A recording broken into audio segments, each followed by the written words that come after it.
தேவனுக்கே மகிமை உண்டாவதாக. இந்த புதிய நாளிலும் கர்த்தர் உங்களுக்கு அருளும் ஆறுதலின் மன்னா. உலக காரியங்கள் அனைத்தும் மண்ணுக்கு திரும்பும், பரலோக ராஜ்யத்தை தேடு, உன்னை நித்தியமாக உயர்த்துவேன். பிரசங்கி 3:20. எல்லாம் மண்ணிலே உண்டாகிறது, எல்லாம் மண்ணுக்கு திரும்புகிறது. கிறிஸ்துவுக்கு பிரியமானவர்களே, இன்றைய பொல்லாத உலகில் பணமும் பதவியும் சொத்துக்களுமே நிரந்தரம் என்று மனிதர்கள் இரவும் பகலும் அதை தேடியே ஓடிக்கொண்டிருக்கிறார்கள்.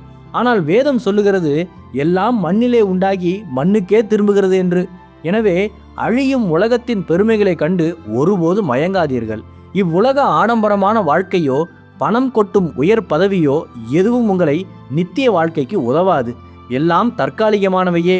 ஆகவே இந்த அழியும் உலகத்தின் மீது உங்கள் நம்பிக்கையை வைக்காமல் என்றென்றும் மாறாத நித்திய தேவன் மீது வையுங்கள்.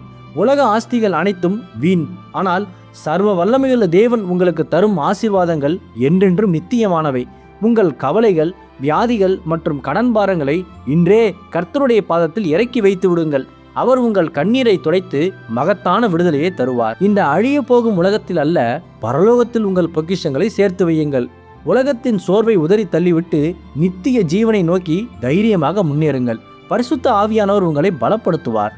நீங்கள் மண்ணானாலும் தேவன் உங்களை மகிமையின் பாத்திரமாக மாற்றி நித்தியத்தில் கொண்டு சேர்ப்பார். ஆமேன். ஜெபிப்போம். என் அன்புள்ள பரிசுத்த பரலோக பிதாவே, இந்த புதிய நாளுக்காக உமக்கு ஸ்தோத்திரம். நித்திய ஜீவனை அளிப்பவரே, அழியும் இவ்வுலகத்தை நம்பாமல் நித்தியமான உண்மையே உறுதியாய் பற்றி கொள்ள எனக்கு கிருபை தாரும். இன்று பிறந்த நாள், திருமண நாள் கொண்டாடும் உமது பிள்ளையின் இந்த புதிய ஆண்டை உமது நன்மை கிருபையால் முடிசூட்டி ஆசீர்வதியும். பிதாவே, இயேசுவின் வருகையில் நான் அவரோடு எடுத்துக்கொள்ளப்படும்படி என்னை தகுதிப்படுத்தும், தயார்படுத்தும்.